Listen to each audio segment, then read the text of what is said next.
Lucas chapter 23. And the whole company of them rose up, and brought him before Pilate.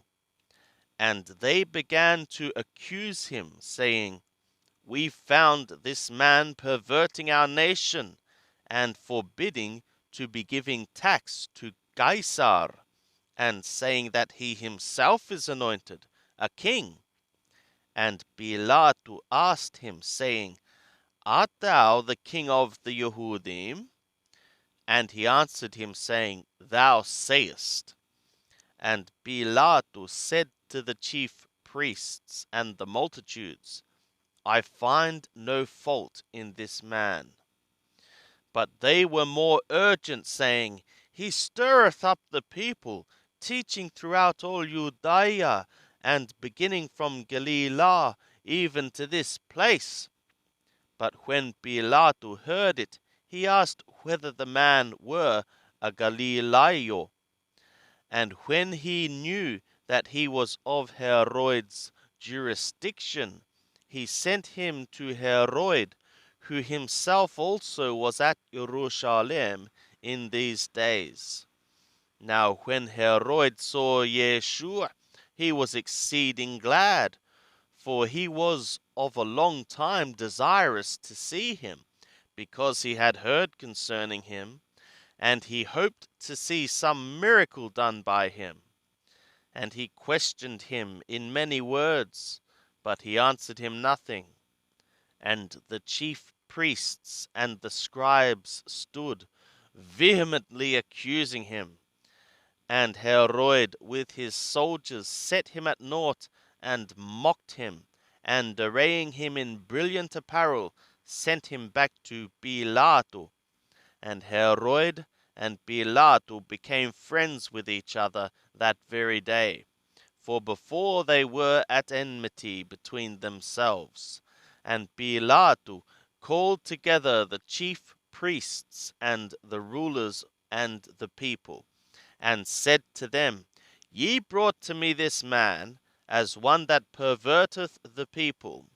And behold, I having examined him before you, found no fault in this man concerning those things whereof ye accuse him. No, nor yet Herod, for he sent him back to us, and behold, nothing worthy of death hath been done by him. I will therefore chastise him, and release him. But they cried out all together, saying, Away with this man, and release to us Barabbas, one who for a certain insurrection made in the city, and for murder, was cast into prison. And Pilate spoke to them again, desiring to release Yeshua. But they shouted, saying, Crucify, crucify him.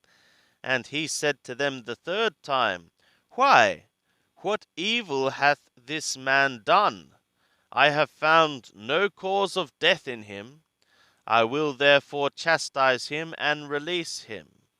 But they were urgent with their voices, asking that he might be crucified. And their voices prevailed, and Pilate sentenced for their request to happen. And he released him that for insurrection and murder had been cast into prison, whom they asked for. But Yeshua he delivered up to their will. And when they led him away, they laid hold upon one Simon of Cyrene, coming from the country, and laid on him the cross, to bear it after Yeshua.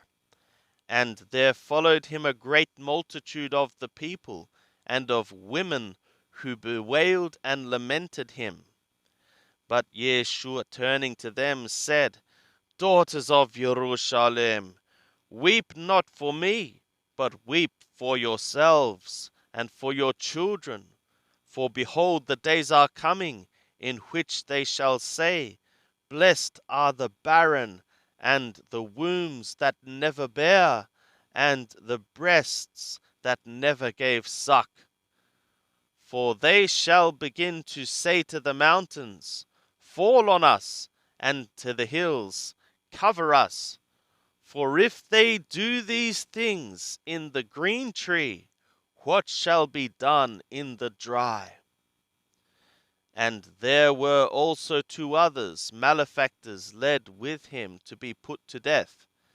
And when they came to the place which is called Skull, there they crucified him and the malefactors, one on the right hand side, and the other on the left.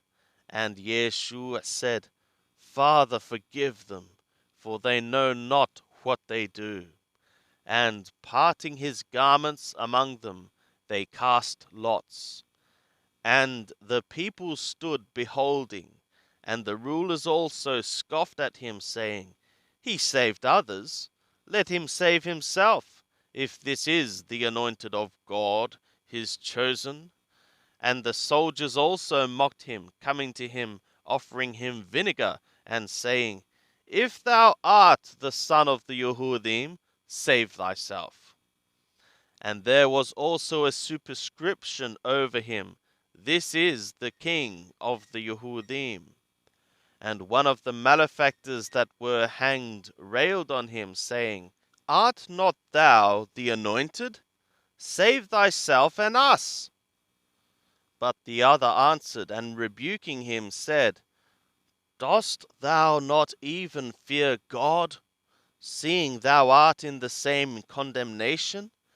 And we indeed justly, for we receive the due reward of our deeds.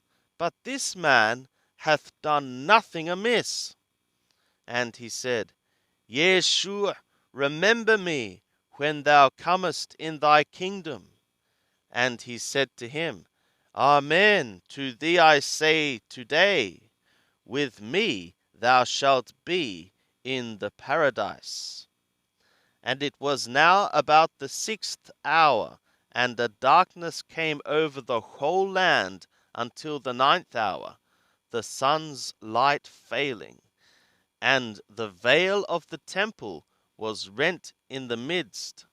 And Yeshua, crying with a loud voice, said, Father, into thy hands I commend my spirit.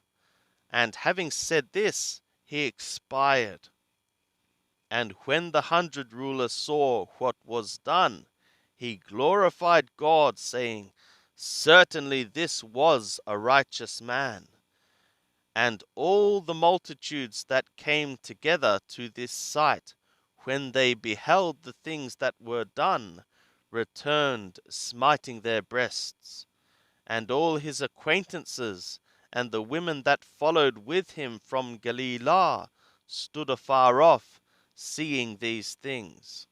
And behold, a man named Yosef, who was a counselor, a good and righteous man, he had not consented to their counsel and deed.